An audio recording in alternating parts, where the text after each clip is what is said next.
Já tá zoada? Ah, essa hora já tá 15% de bateria só. Ah, entendi. Tá me vendo? Ainda não, cara. Se alguém puder nos dar um feedback aí do toque, se vocês veem, Marcelo, porque eu não. Isso aí, ó. Carta do perdão. Fiquei meio aqui na. Parece. Enfim.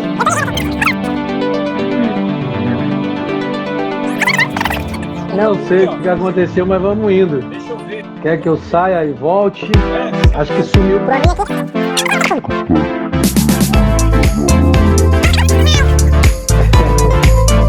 Fala, meu brother. Dá um ok aí se tu me ouve, se tu me vê. Galerinha aí que tá.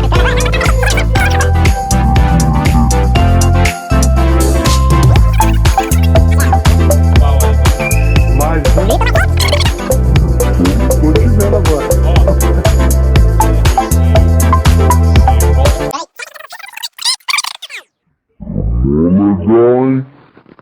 Pra rebobinar lá, essa hora.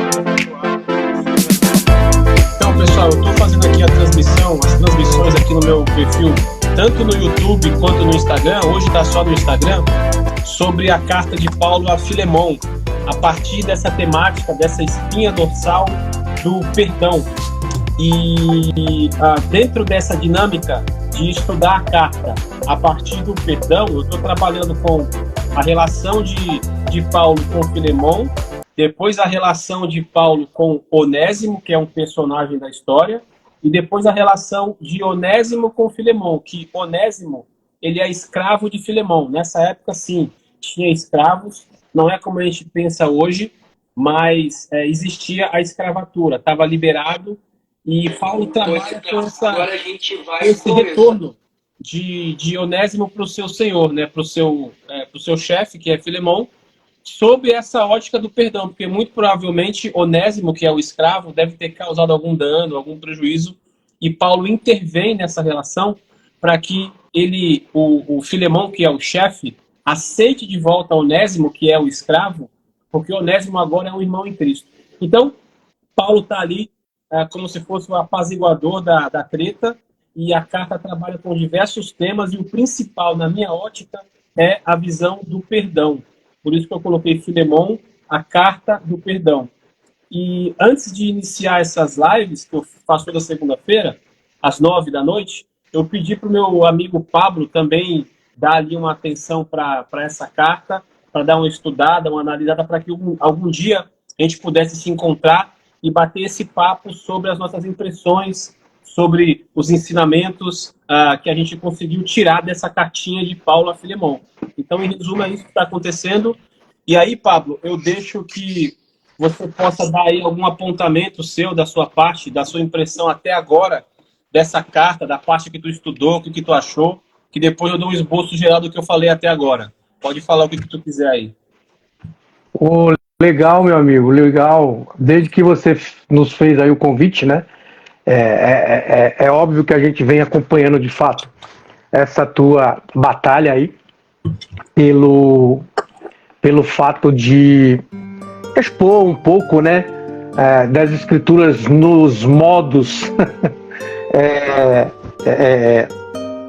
teológico e social, né, no sentido de que nós sempre pelejamos por cooperar de alguma forma à nossa altura com um pouco daquilo que a gente tem visto, né, na vida acadêmica, né, vimos e tem visto com aquilo que a gente procura, né, se aperfeiçoar cada vez mais, porque quanto mais nós nos aprofundamos, nós vamos descobrindo, né, dentro dessa trajetória humana e sobretudo cristã, que nós tentamos nos sobreviver às custas da graça do Evangelho de Cristo Jesus.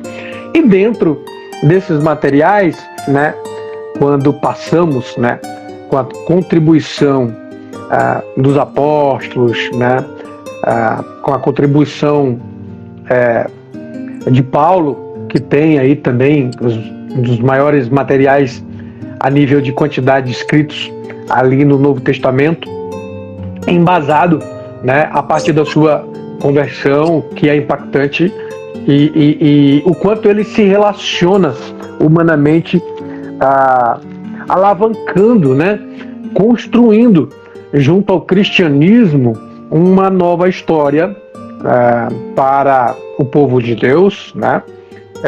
Ele já vem dessa tradição judaica, extremo judaico, porque a gente vê o quanto alguns falam dele, e também, tanto na Bíblia, né? E também nos materiais extra-bíblicos. E aí, dentro desta mudança total, né, na vida de um homem que era extremamente, né, não cuidadoso, mas extremamente, digamos assim, ativo, né, o quanto ele até então acha como por cuidado, como era dito pelos mestres, né, da lei, em rogar justiça das suas formas. Tá? Eu estou começando a partir daqui, Marcelo, porque é interessante a gente ver o perfil, né, das pessoas que Cristo escolhe para poder mudar o mundo, digamos assim, né, não só social e politicamente falando, mas junto a tudo isso, né, com a história da vida, do mundo, a partir dessa mudança, né, histórica e também sacrificial, que é a história de Jesus, e também o quanto ele deixa com o seu impacto a mudança de vida na vida daqueles que conhecem diretamente o Cristo, como diz João, o Cristo, né, o tão esperado quanto até mesmo os judeus, a maior parcela, a menor parcela deles espera, e a maior não acredita quando ele assim chega, né, para poder deixar essa maneira de ensino. Pois então, o que eu enxergo, né, objetivamente falando, a partir dessas cartas de Paulo, estou falando aqui de todas as cartas, né, e aí a gente sabe que, estudando ali um pouquinho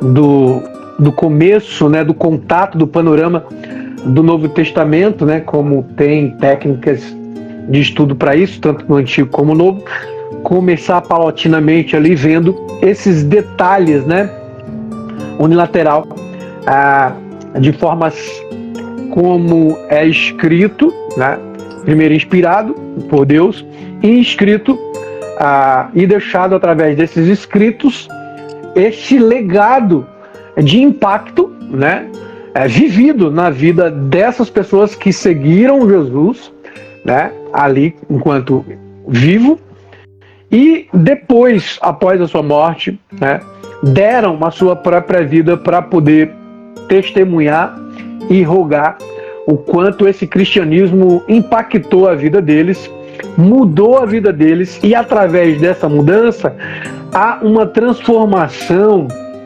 de sociedade. Eu poderia dizer que até que a partir dali se tornou uma sociedade cristã, evangélica, missionária, né, digamos assim. A história do protestantismo vem depois, muito depois, mas as missões em geral começou a partir dali, quando o evangelho ele impactou a vida dessas pessoas específicas, e enfim, nós podemos enxergar a partir desse passo, né, de vidas transformadas, né, Deus elegendo e selecionando pessoas para trabalhar a partir da vida dessas pessoas. E Paulo, junto aos outros apóstolos, foi um dos, né, que mais, digamos assim, se relacionou ensinando, né, ou seja, dando continuidade a essa técnica, esse método cristão de Cristo, né, com as pessoas, e convivendo com elas. mostrando e apontando detalhe por detalhe, minúcias por minúcias, o quanto Deus ia transformando aos poucos a vida deles mesmo, né? Dentro deste paradoxo da vida que a vida trazia, né, para com eles, o quanto o contexto histórico que estava ali circundando a humanidade, né, e a partir desse centro do universo, que seria Roma, e e os outros continentes, círculo vizinho, né, a partir das perseguições, enfim, de forma geral. Bom, e aí a gente vê um ponto, né, trágico e histórico ao mesmo tempo, histórico e trágico, que é a manipulação do uso da escravidão, né? Que é aí onde rege todo o contexto aí da história do sujeito Onésimo, né? Versus Filemão, né? Mas, Marcelo, eu vejo, no ponto de vista, e a gente pode se aprofundar mais para frente, só para começar aqui, né? Uma curiosidade importante quando a gente vai perceber, ou pelo menos buscar detalhes a partir dessas cartas, que dentro delas, né, como já falei aqui, há uma certa divisão de escritos, né, e finalidades, né, em especial a de Filemão, que está dentro do compêndio, né, ou da seleção das cartas da prisão, né, pode-se dizer assim, que a gente tem aí as cartas pastorais, né, as cartas às igrejas, e essas cartas da prisão, que aí, no caso, Paulo, enquanto preso, né, ele escreve e manda essa carta, né? E é curioso também, um detalhe em especial, que a gente percebe que, além de mandar, parece que Paulo vai junto, sabe? É notório isso, né? Porque ele endossa, né, ali no texto, a fiança, né, digamos assim. Antes da gente entrar no texto, só aqui dizendo, trazendo, né, alguns detalhes curiosos, né, para a gente perceber dentro do texto, ou melhor, do contexto inteiro desta questão entre Paulo, Onésimo e Filemão, certo? Mas o único detalhe maior que eu sugiro você que está começando, né, a tentar procurar e perceber esses detalhes maiores dentro dos escritos, né, que se nortear a partir de textos específicos, ou até mesmo outro livro, outra carta, outro evangelho paralelo, né, hermeneuticamente, como a gente fala, né, na teologia, endossar, né, que é fazer a Bíblia explicar a própria Bíblia, né? E enfim, aquela coisa que a gente diz que não explicamos e reexplicamos a ponto de mudar, mas a própria palavra fala e se interpreta por si só. Aí eu começaria a perceber, né, a carta de Filemão tendo em mente, pelo menos, né, de passagem,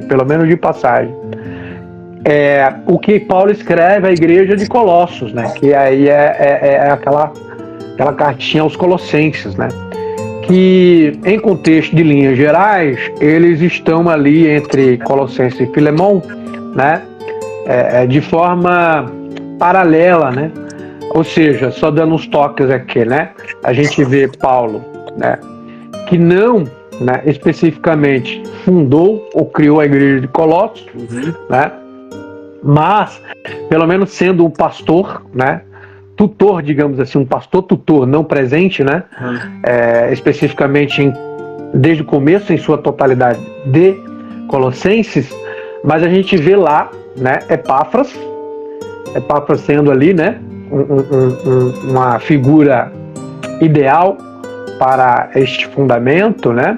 A gente vê também Filemão sendo, né, um membro desta igreja de Colossos, ali em Colossenses, né? E a gente vê o Eutico ali também fazendo parte, né? Na verdade, o Arquipo, né?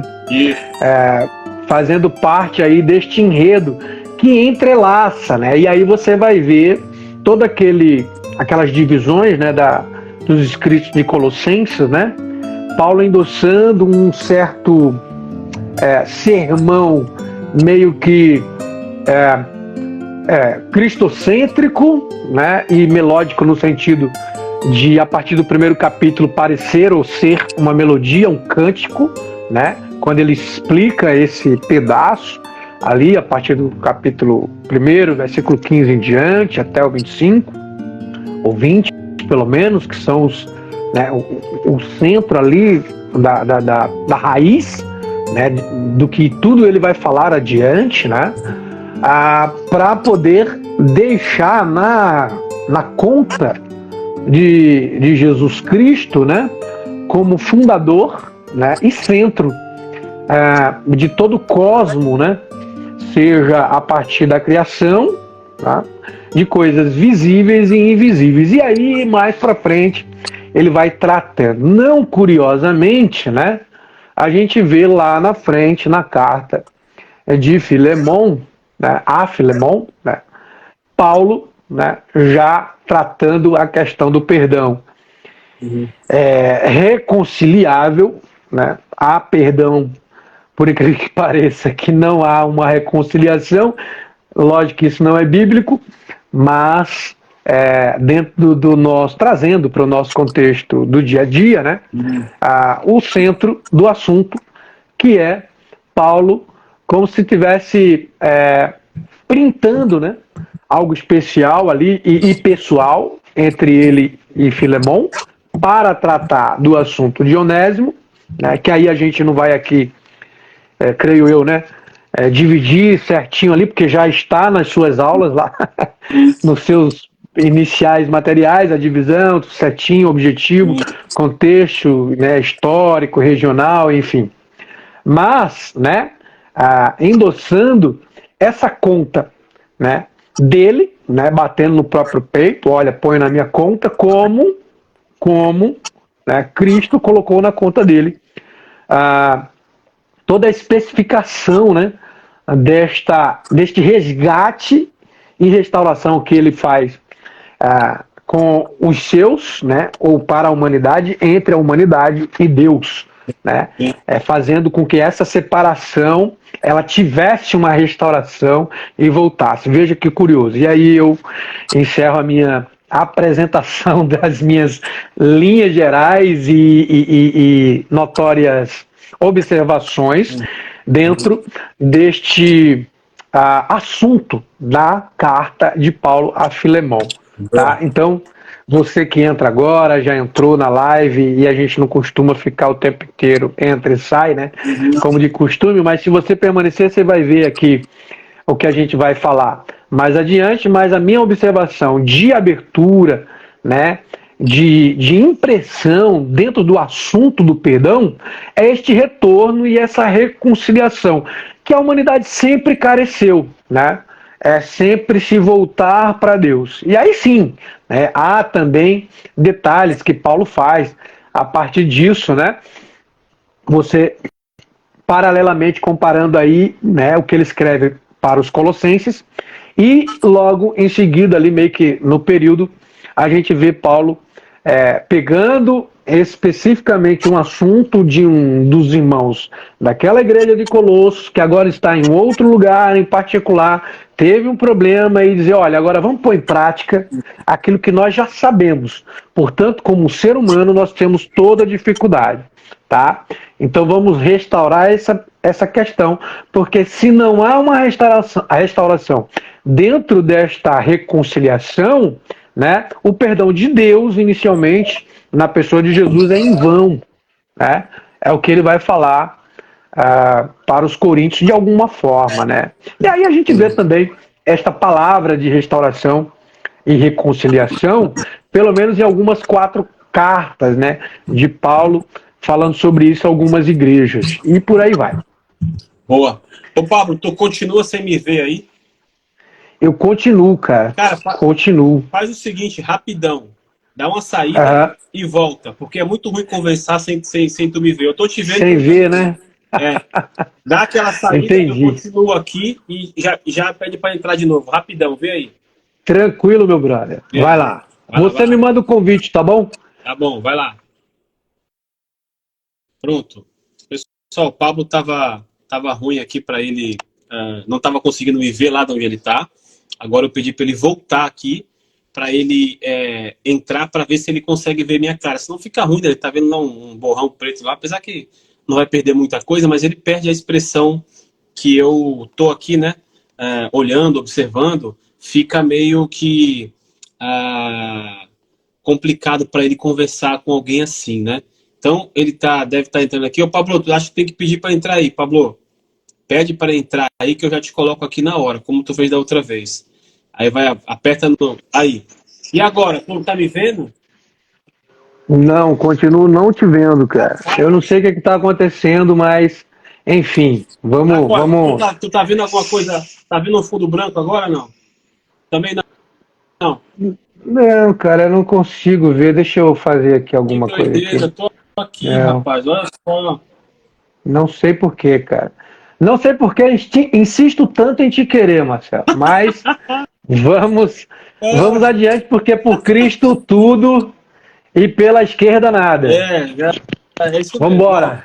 Então vamos fazer o seguinte, vai ficar quando eu gravar, eu vou colocar depois o vídeo para no meu perfil e você vai É. poder ver minha cara lá de novo. Não vai poder conversar Ah, comigo ao vivo, sim. mas vai ver minha cara. Mas vamos lá então. Deixa eu fazer uns apontamentos aqui. Eu estava olhando aqui, tu não percebeu que a tela está escura aí? Eu estou olhando para o É. lado, para cima, para baixo. Porque de um lado, do lado esquerdo, está as minhas anotações e do lado direito tá as crianças correndo para lá e para cá. Ainda É. não dormiram. A Alessandra está colocando isso para dormir, então fiquei olhando para lá e para cá, mas tranquilo. Bom, a carta de Filemão, Pablo, os apontamentos que eu faço aqui já foram 4 lives que eu fiz, ou 5. Acho que foram 5. 5 lives, se eu não me engano. 5 lives. E ainda tem bastante coisa para falar. Então, dentro desse resumão que eu queria fazer da carta, que é uma carta muito, muito importante para a prática cristã, sobre essa ótica do perdão, eu falei sobre as questões introdutórias, que é a parte mais de informação. É o pano de fundo situacional, aonde que a treta aconteceu. Eu falei sobre a autoria da carta, o destinatário, o conflito entre Filemão e Onésimo, que Filemão é o senhor e Onésimo é o escravo que fugiu, muito provavelmente roubou o seu senhor e fugiu, e nessa sua fuga ele foi para Roma, deve ter sido preso e na prisão encontrou com o apóstolo Paulo e lá ele se converteu. E coincidentemente o apóstolo Paulo era também mestre de Filemão, e aí ele faz esse câmbio, né, essa troca de esse intermédio, ou seja, ele fala, Onésimo, volta lá para Colossos, acerta-se com Filemão, teu senhor, e muito provavelmente depois você pode até voltar aqui para me ajudar, mas primeiro você vai lá e resolve essa treta. Então eu falei sobre isso, eu falei sobre o cenário provável, que é esse cenário de que Filemão deve ter realmente roubado, ou Onésimo deve ter roubado Filemão e ter fugido para Roma. Falei um pouco sobre a teologia da carta. Na carta a gente vê, além do perdão, que é um assunto teológico, mas não dos principais, a gente vê sobre igreja, que é a eclesiologia, e sobre Cristo, cristologia. Sim. A carta fala sobre Cristo quando, por exemplo, você citou aí, Paulo fala, olha, Filemão, se Onésimo tem alguma coisa aí que te deve, põe na minha conta, deixa que eu pago. Como Cristo fez também, se oferecendo para pagar nosso sacrifício, nossos pecados na cruz. E fala sobre a igreja. Onésimo, Filemão, tinha uma igreja na sua casa. E dentro dessa igreja, ele era um líder muito bem visto, muito bem quisto pelos irmãos. Tanto é que ele fala, olha, a tua fé, o exemplo da tua fé, tem chegado notícia para mim aqui em Roma. Ou seja, outras pessoas estão falando da tua fé. A tua fé é tão operosa, tão operante, que está dando frutos. Então, continue com essa fé. E ele fala sobre a Áfia, que é a mulher de Filemão, e Arquipo, que muito provavelmente também eram líderes da igreja. Então, essa carta pequenininha fala sobre pelo menos 2 temas principais teológicos, que é a cristologia e a eclesiologia. E dentro disso, Paulo começa a argumentar com Filemão para que ele vá preparando o seu coração para receber Onésimo de volta. Então, ele começa ali nos primeiros versículos, depois do versículo 3 em diante, ele vai agradecendo a Filemão por esse seu trabalho. Veja que ele não começa falando logo o assunto que ele quer escrever. Ele quer fazer o quê? A reconciliação entre Filemão e Onésimo. Mas ele prepara o terreno, prepara o caminho de maneira muito sábia, falando sobre a fé de Filemão, falando sobre a sua família, sua esposa e seu filho, falando que agradecendo a Deus pela fé que ele tem, que é uma fé operante, uma fé que produz frutos. Ele fala que a sua fé é um exemplo e eu conto com o seu amor. O amor de Cristo que te alcançou, agora eu conto com ele para que você receba Onésimo e o perdoe. E não o receba como um escravo, não o receba com essa posição social que está dada entre vocês. Você é o senhor e ele é o escravo. E naquela configuração de escravatura romana, o senhor poderia até ferir de morte o seu escravo caso ele cometesse algum delito. Por exemplo, roubar. Se ele roubasse o seu senhor, Filemão teria direito, pela lei romana, de castigá-lo ou até matá-lo. Então, Paulo, Sim. ele faz esse caminho e diz, olha, recebe Onésimo, mesmo você sendo senhor, não como seu escravo, mas como seu irmão. E aí, isso aqui destrói aqueles que pensam que Paulo estaria defendendo a escravatura, como eu ouvi um sermão recente, eu não sei se é recente, do grande Ed René Kivitz, que falava que Paulo estaria legitimando a escravidão em Filemão, sendo que, na verdade, Paulo simplesmente não bate de frente com o sistema romano, mas ele pede que essa revolução, que essa transformação, ela se inicie no indivíduo e, a partir do indivíduo, ele vá contagiando outras pessoas para agirem dessa maneira. Ele não vai atacar o governo, não vai atacar Roma, não vai atacar César, não. Ele vai trabalhar com as relações. Então, ele fala para Filemão, olha, você é cristão, Onésimo também é cristão agora. Então, você não precisa dar para ele a carta de alforria, não precisa liberá-lo agora da sua escravatura. Não, você recebe ele como seu escravo, mas antes de tudo, você o recebe como irmão. Muito provavelmente, Paulo deve ter falado no ouvido de Onésimo para como ele deveria se portar quando voltasse para Colossos. É como eu falei no meu último vídeo. Muito provavelmente, a gente não tem acesso à carta que Paulo teria escrito a Onésimo, né? Porque ele falou diretamente para Onésimo ao vivo. Só temos acesso à carta a Filemão. Existindo carta a Onésimo ou não, que aqui é só uma figura de linguagem, Paulo preparou os dois lados. Muito provavelmente Paulo fez isso, porque ele não era trouxa, não era bobo. Ele não vai só preparar um lado e falar para o outro, vai lá, tá tudo certo. Então, para fechar essa parte aqui, já passo a bola para tu. Paulo prepara o caminho, elogiando a fé de Filemão, como era comum nas cartas romanas, você elogiar o destinatário, né? Então ele não puxa o saco, ele levanta pontos reais para que Filemão se sinta importante. E a partir disso ele fala, Filemão, tu é um homem de fé, tu é casado com a nossa irmã Áfia, que é nossa colaboradora, tu é pai de Arquipo, que é nosso colaborador, tu tem uma igreja em casa, a tua fé é absurdamente exemplar. Eu tô com o Onésimo aqui, ele é meu filho que eu gerei entre algemas agora. Então, meu querido, receba ele agora como irmão, não como um escravo, mas como irmão, e acerta essa treta, resolve essa questão. Se tiver algum problema aí, põe na minha conta que eu pago. E nisso vai se desenvolvendo esse pedido de Paulo para que Onésimo seja aceito como irmão, sem destruir a relação social de escravo. Muito provavelmente a coisa vai mudar agora, mas Onésimo ainda deve essa função para o seu senhor. Mas ele está falando o seguinte, olha, você é escravo e ele é senhor. Seja recebido como irmão. E isso muda tudo, né, Pablo? Porque quando a gente observa o outro a partir da redenção que Cristo operou na vida dele, você vai para essa pessoa não por cima e nem por baixo, mas vocês vão no mesmo patamar, né? Ou seja, o analfabeto vai falar na mesma altura do erudito. O rico vai falar na mesma altura do pobre.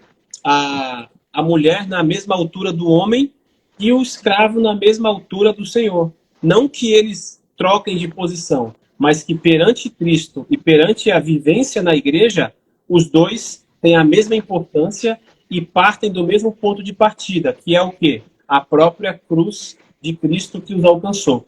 Então, em resumo, resumão, esse foi o contexto, esse é o compilado de tudo que eu ensinei até agora. Eu acho que dentro disso e dentro do que tu já viu também, a gente poderia trocar mais umas 2, 3 ideias aqui antes de acabar a nossa live, não é? O que tu acha? Claro, claro. É que assim, se a gente extrai só os pontos principais, viu, galera? Veja aí, pega essa. Se a gente só extrai só os pontos principais, já dá assunto pra caramba, porque, como você falou do sujeito, né? Como você falou do sujeito aí, né, amigo e suposto irmão, querendo, né, reinterpretar ou até acusar o bondoso e grande mestre apóstolo Paulo, não precisa ir muito longe, só dentro de uma breve apresentação dos pontos principais do assunto da carta sobre evidências internas e externas, que é a matéria que a gente aprende a investigar a Bíblia no sentido de extrair, né, tanto as farpas, né, que o mundo traz, como as bondosas plumas, né, da santidade, né, a gente não vê Paulo ali expondo o assunto, incluindo política, né, nem tanto a religião em si, de forma geral, mas sim o que?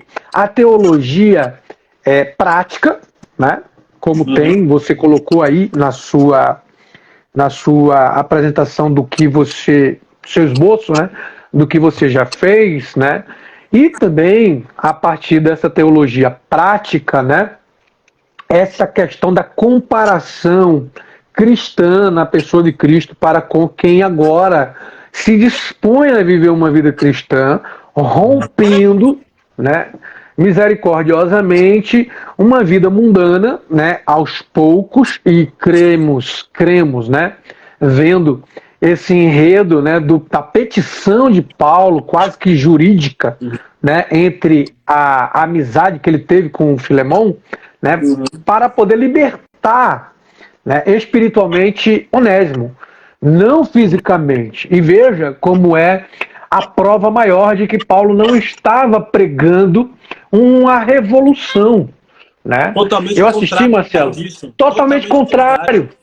Você já rompe com prova esse diálogo externo, né, que é feito. Por quê? Porque Paulo está dizendo, olha, põe na minha conta, tá pago, liberte ele, mas ao mesmo tempo conviva com ele. Exato. Né?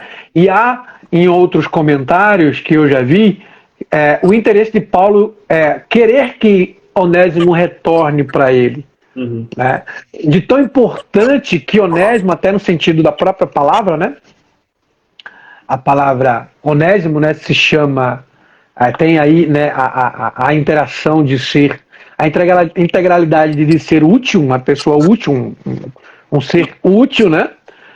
Tanto é que ele, né, traz isso sobre o próprio endosso e dizer, né, a partir do versículo 10 ali em diante, olha, faça isso, né, o qual eu, com tanta moral, lhe imputo, né, mas com desejo de que, como um ser tão útil, ele retorne, embora, né, no momento ele sendo seu, há esta questão da resolução do problema, que é a restauração, né, desses impasses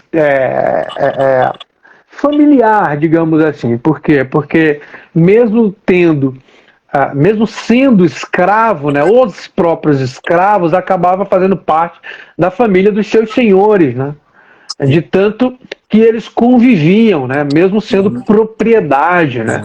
E veja, né, Paulo também traz, além do termo restauração, reconstrução, reconciliação em seus termos de endossos bíblicos, né, de seus escritos para com os seus, o qual ele cria na fé, né, assim também como ele usa o termo escravidão para aqueles que ainda não vivem com Cristo, porém é escravo do mundo, escravo do pecado, né? Embora estando junto ao corpo de Cristo, né, agora você tem um novo Senhor, tá?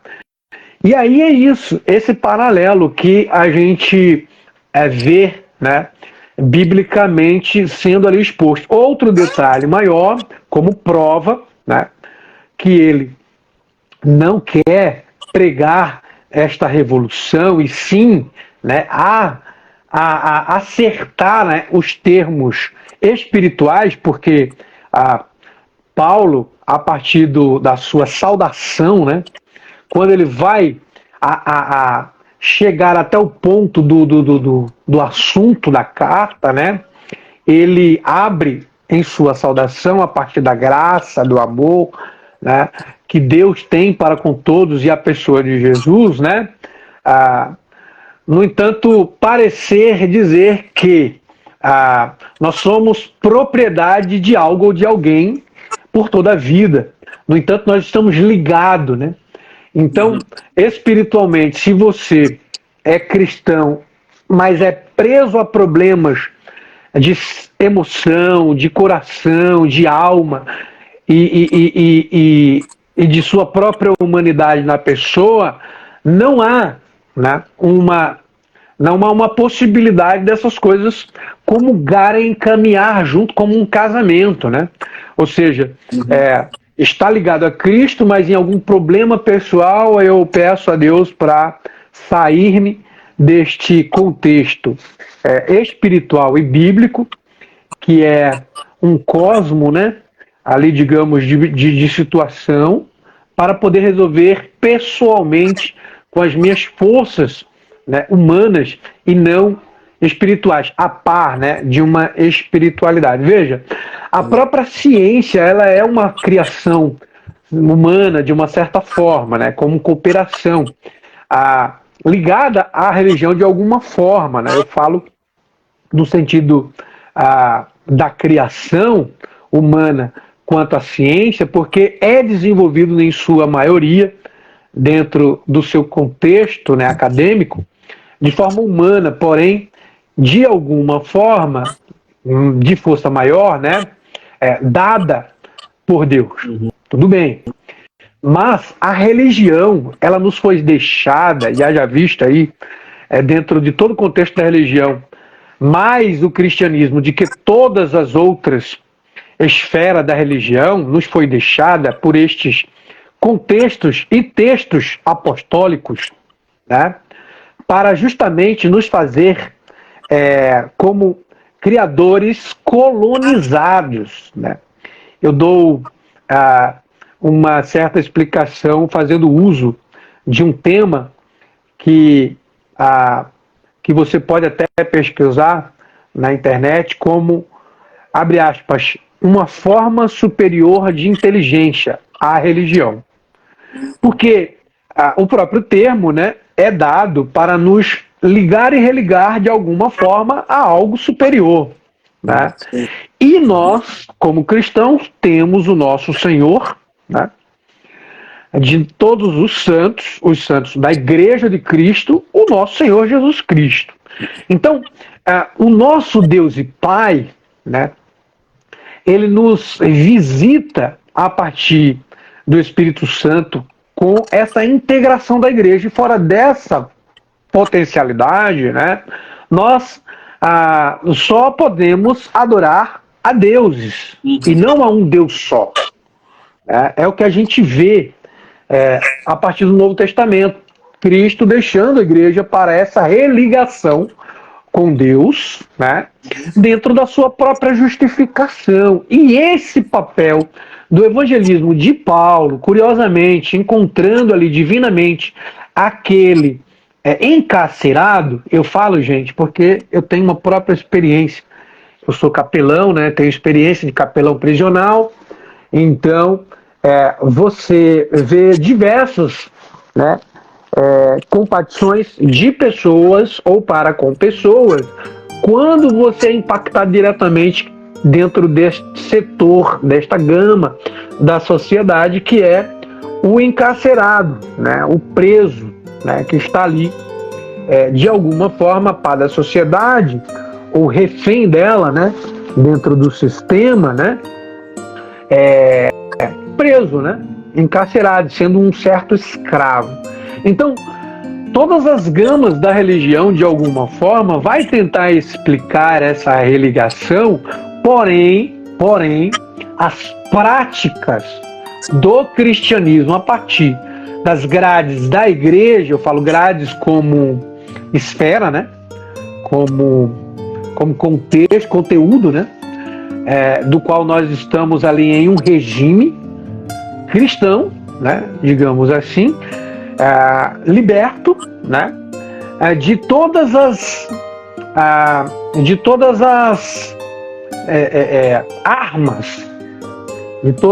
armas do pecado que o mundo nos traz. Então, veja que paralelo. Eu digo que a Bíblia ela tem o maior drama doce e, ao mesmo tempo, salgado, né? Que é um certo paradoxo que nós só conseguimos resolver pessoalmente quando nós nos relacionamos uns com os outros e entendemos Deus dessa forma, dentro dos nossos desapontamentos, né? Das nossas intrigas, das nossas diversidades. E aí, por isso que muita gente desiste, né? Com os descontentamentos que encontram na amizade que Deus nos traz, que são os maiores tipos de pessoas, né? Convivendo ali junto, tendo que perdoar um aos outros, se entregar um para com os outros. E isso é uma maneira de resolver as nossas situações internas, né? Extraindo de tudo que nós aprisionamos, né? Que são as insatisfações, os desejos maldosos, né? Que a partir de uma revolução do mal, né, nos traz de tempos para cá, falando do nosso contexto mais próximo, né, que nós estamos vivendo, mas sabemos que toda a humanidade sempre foi assim, né, e nunca se resolveu como um todo, colocando um ponto específico de paz. Nós estamos passando aí a experiência, mesmo que distante, de ouvir a morte da guerra, né? Existe a arte da guerra, que é muito bom, um livro muito bom, mas a morte da guerra, porque nunca vimos uma guerra tão sangrenta, né? Só pelo fato político, né? De antissemitar pessoas ou um grupo, né? Que se diz adorador de um Deus que não é o Deus deles, né? Ou seja, o Deus do opositor. Então, o Ocidente europeu, atualmente, Marcelo, de algum modo, ele continua abandonando, né, paulatinamente, algumas formas da religião. Por quê? Porque o homem já está cansado de tentar, de alguma maneira, né, uma resposta, né? Mas, enquanto ele não encontra Cristo, né, esta religião, digamos assim, o ponto do cristianismo central, da única religião que leva, né? Nós vemos isso na Bíblia, o homem, o ser humano caído, preso no pecado a Deus, né? Tendo que, de alguma forma, resolver pessoalmente as suas questões, né? De perdão, de amor, de ódio e paz, né? Isso tudo ao mesmo tempo, né? Então, quando a gente vê características de várias religiões tentando se resolver e não chegando a um consenso, né? Aí sim a gente vê, de alguma forma, o ser humano tentando dar, como é que chama aquela questão do a nó em ponto de água? A nó em ponto de faca, um negócio assim, né? Não, Você tem a expressão de nó em pingo d'água e soco em ponta de faca. Isso, exatamente. São contraposições e que quer, de fato, super exagerar, mas explicar apenas o inevitável, né? Ou melhor, o incontestável, né? Então, a teoria da evolução, né? A revolução, a política, né? A gente vê mais para o nosso tempo a comunicação, que vem aí, né? Muita informação ao mesmo tempo, né? A revolução industrial e também revolução tecnológica embaraça as pessoas, né? E eu já estou trazendo já agora um pouco, né, do que a carta pode nos dizer a partir da palavra reconciliação e perdão e reconciliação, né?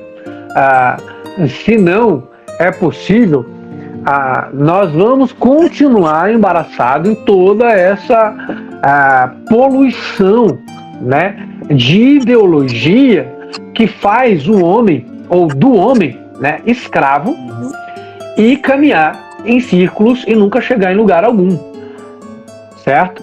Então, por exemplo, a gente vê Paulo falando, a partir do versículo 13, né, do assunto retorno. Agora eu vou entrar especificamente no contexto, né? Fazendo com que Onésimo retornasse, porque ele já era convertido.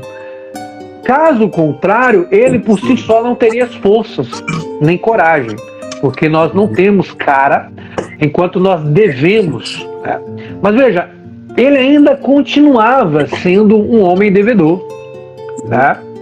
E aí, mesmo assim, foi indispensável para que Paulo ele tivesse gostado de tê-lo junto em um tempo amável, mesmo que doído, né?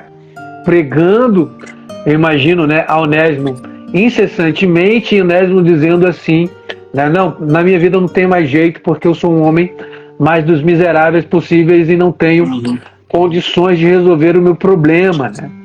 E Paulo, a ponto de dizer que ele o quer consigo, né? E então ele escreve, mas sabe que não poderá fazer nada sem consentimento do seu Senhor. Ou seja, paralelamente, junto a isso, quando nós evangelizamos pessoas que estão trancafiadas ao pecado, né? E essas pessoas estão resistentes ao ponto, né? Nós, por si só, não fazemos possível uma libertação interior de cura das suas emoções, né? Ou seja, de uma prisão emocional, né? De pecado, que a gente sabe que isso vem do pecado, sem a autorização de Jesus Cristo, que é o Senhor de todas as coisas e de todas as pessoas que são convertidas a Ele. Então, ninguém melhor para saber dessa questão senão o grande professor Paulo. E ele põe em risco, né, a sua própria a condenação humana, né, que é a sua prisão, né? Que é a sua prisão. Imagina, Marcelo, você de alguma forma ali, Onésimo estava perto, né, de ser liberto, pagando ali a sua dívida, né, de cadeia, e dizer mesmo assim, ao mesmo ponto, estando na rua, eu ainda me sinto perseguido, né, porque eu devo. E a lei era muito dura para isso, né? Até porque Onésimo retornou lá, né, conscientemente, né, talvez remoendo algumas situações até encontrar o seu Senhor, amando, né, do ensino da palavra de Deus que Paulo o levou. Então a gente vê um escravo que não era apenas só uma pessoa, ele era uma ferramenta, né, divina, como um ser vivente, né, para ser liberto de suas prisões emocionais de dívida, né? Então, qualquer amo, né, ou qualquer escravo tinha o direito de vida e morte sobre os seus senhores, né? E isso é um problema de adversidade da vida, né, que a gente viu aqui na Terra, indo e voltando em tempos, né? A escravidão lá do começo da história da criação, aí depois a gente vê os grandes impérios escravos fazendo uso da escravatura, né? Aí depois a gente vê, né, uma certa modernidade, né, a questão dos direitos humanos, e aí depois, quando a gente chega na história do Ocidente, isso retorna tudo de novo, né? Até um grande filme que ficou para a história do nosso tempo agora, né, recente, se chama 12 anos de escravidão. Já viu esse filme, Marcelo? Não vi ainda, Paulo.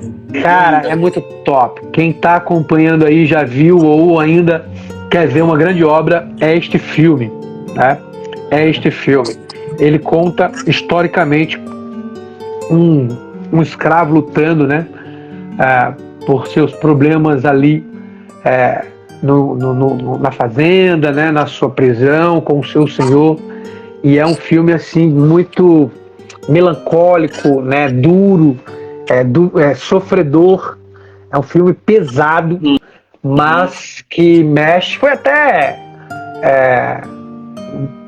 para a fila do Oscar, né, se não me engano ganhou algumas ferramentas ou algumas estrelas do Oscar, mas é um filme que retrata muito essa questão tanto da histórica, né, da escravidão, como também humana, né, e divina de alguma forma, porque há um enredo gostoso e bacana ao final. Chama 12 anos de escravidão, com um grande ator. Não perca esse filme. Eu vou dar uma olhada, Pablota, nesse filme aí depois. Top demais. Eu não sou muito de assistir filme, não. Top. Mas vou dar uma olhada. Pablota, nesses 3 minutos que restam aqui, eu acho que a live já vai pedir para eu fechar aqui. Tu deixa eu fazer um arremate aqui com mais 2 pontinhos rapidão, pode ser? Pode sim. Aí por último eu só vou encerrar com indicações, tá bom? Tá bom, vamos ver se dá tempo. Eu não tenho mais palavras, porque senão a gente vai embora e não tem mais ferramenta para trabalhar. É muito pouco aqui, acho que é uma. É que a gente também perdeu uns minutinhos no começo lá com o problema da exposição aí do vídeo. Manda bala. Na próxima a gente tenta arrematar melhor, ou a gente vai pro YouTube, que lá tem tempo de sobra, lá fica tranquilo lá. Bom, tem 2 coisas que eu queria falar aqui rapidinho. A primeira é que Paulo, ele não força Filemon a aceitar o Onésimo. Ele faz um apelo que, na verdade, é mais forte do que se ele forçasse, né? Porque no versículo 13 ele fala eu queria conservá-lo comigo, né? Conservar o Onésimo comigo, para que ele me servisse no seu lugar, nas algemas que eu carrego. Mas eu não quis fazer nada sem o teu consentimento, para que a sua bondade não venha a ser uma obrigação, mas algo que é feito de livre vontade. Então, essa lição que Paulo nos ensina com essa carta nesses versículos é que o nada dentro do cristianismo deve ser feito por coação, mas tem que ser por voluntariedade da pessoa que entendeu que recebeu um presente que não merecia, que é o amor de Cristo e a própria salvação da alma. Então essa lição de a gente sempre trabalhar primeiro pela voluntariedade. Obviamente que existem situações que você vai ter que se impor e obrigar certas coisas em determinados contextos, mas de maneira geral, nas relações gerais, a gente precisa sempre dar primeiro a opção da voluntariedade. Nada que seja feito por força, mas por voluntariedade de um coração que entendeu que foi alcançado pelo amor de Deus. Até porque, Marcelo, como prova, ele primeiro converteu, né, com a mensagem Onésimo, para depois ele fazer essa petição, né? Sim. E depois do isso é prova 15, já, né? Isso, sem dúvida. Aí no verso 15 ele fala, talvez ele, Onésimo, tenha sido afastado de você temporariamente, a fim de que você o receba para sempre. É ruim realmente um senhor perder uma mão de obra, perder um escravo, né? Então, essa situação ruim, Paulo fala, olha, talvez ele tenha sido afastado temporariamente, como aconteceu com José, que passou no deserto, lá em Gênesis, vários perrengues, e Deus o conduziu para uma situação, para uma posição gloriosa, como aconteceu com Esther, que Esther era escrava ali como espólio do povo, povo medo-persa, e depois se tornou rainha. Acontece que essas situações adversas também podem ser utilizadas como um benefício para aquele que está atento no movimento meta-histórico de Deus no mundo. Então, Paulo incentiva a Filemão a entender que aquela situação ruim agora pode se tornar uma situação boa, desde que ele esteja atento e submisso a Cristo através desse amor, que alcançou tanto ele como também o seu escravo. Então,